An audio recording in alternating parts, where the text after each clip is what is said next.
Hello, Ryan. So this is our second interview with you. And in the previous interview, you told that you are helping other people to buy and sell Amazon businesses.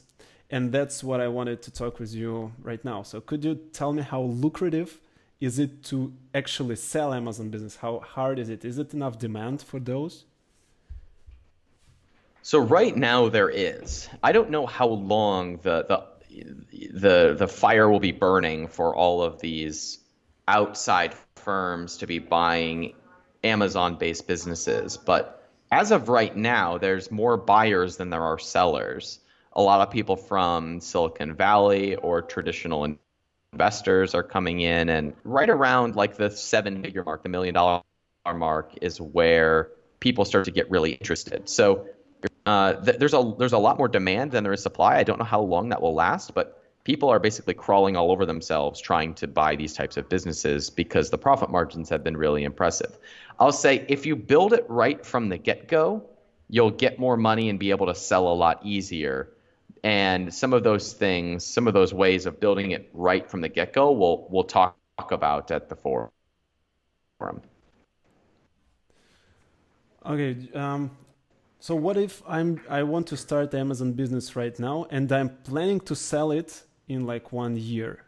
What do I need to be focusing on right now so I'm not making any mistake and I actually can sell it in 1 year?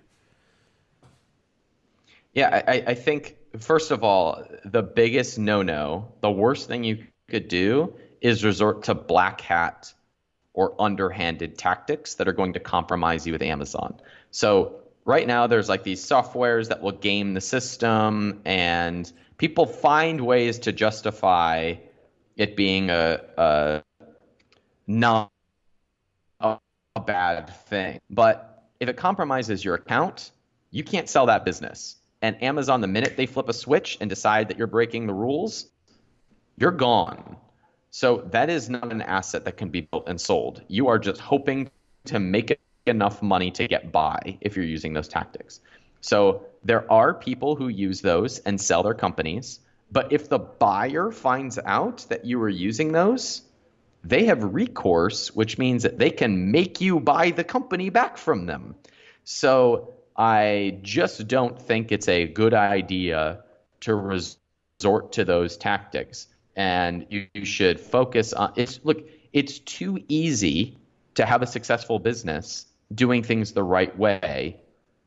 You don't need to resort to those tactics. So doing things the right way means having a really good product, giving really good customer service, building an audience, and be willing to spend money on advertising to generate enough interest in those products. That's building it right from the get-go if you're ready. Wow, I didn't know that they actually can make you buy your own business back. Wow, that's a new something. Absolutely. Okay, so what if I want to sell my current business? Where should I go? There are a bunch of different ways. So I would just say, sell it to me. I buy businesses. There are other investors who buy businesses, but there are also a myriad of brokers who would love to sell you on why they're the best broker to use. There are public sites that allow you to buy and sell businesses.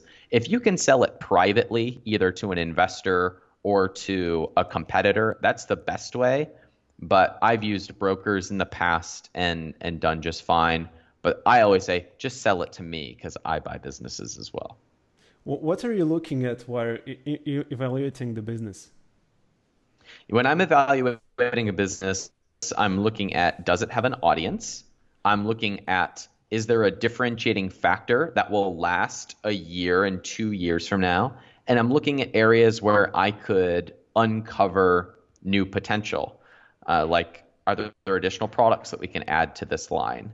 I'm also looking at the person who built the business, because that's the one thing that I can't replace. So is the management going to stay on? Has the business been operated well up to this point? Do I trust this person? So there was somebody who pitched me on investing with their product in their business a couple of weeks ago, and it was a great product, but I did not trust the person who was behind it. At the end of the day, you're betting on a person rather than a product. So I'm evaluating that just as much as I'm evaluating the business.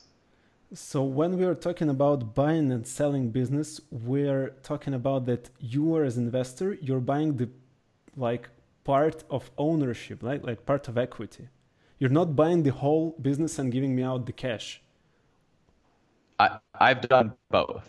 So I have bought and sold businesses outright and taken the whole thing over, and I have sold businesses that way, and I've done the opposite, where I have bought a piece of a company or sold a piece of a company. So ultimately, wherever you are in your stage as an entrepreneur, there are deals and opportunities that exist for whatever serves you best right now. So if you want to sell a part of a company and keep operating it, you can do that, or you can sell the whole thing and walk away and be hands off and never think about it again. Both of those opportunities exist. It's just about finding the right person who wants to complete that opportunity. So let's say I have Amazon business and I'm looking forward to sell it. At what point should I start looking for buyer? What kind of revenue should I have? So at what point should you be thinking about selling, or at what point could you be getting a buyer? Like 5K revenue months, like 10K, what should it be? Yeah, it should be more than that. I have sold businesses that were not yet at $1 million in revenue, but if you're under $1 million in revenue, you're not going to be getting the highest valuation that you could. So you can still sell it. You're just going to get maybe a year's worth of profit. So if you've got a business that's doing 30K a month, you can sell that, but you're only going to get about a year's worth of profit selling that. Whereas if you're more at about $1 million in revenue, you're going to be looking at more like 2 years of profit. And if you're over 2 million or 5 million, then you're looking at 3 to 5 years profit. And it goes up from there. And if you're over 10 million, then it goes way up from there. So there's a scale. The more you're doing, the more proof you have to the buyer, so the higher number that you're going to get. So if I'm getting this correctly, let's say if I want to sell the business that are making 10K monthly revenue, and I should have this business making this kind of revenue like for the whole year, right? 12 months at least. I cannot sell the new business, right?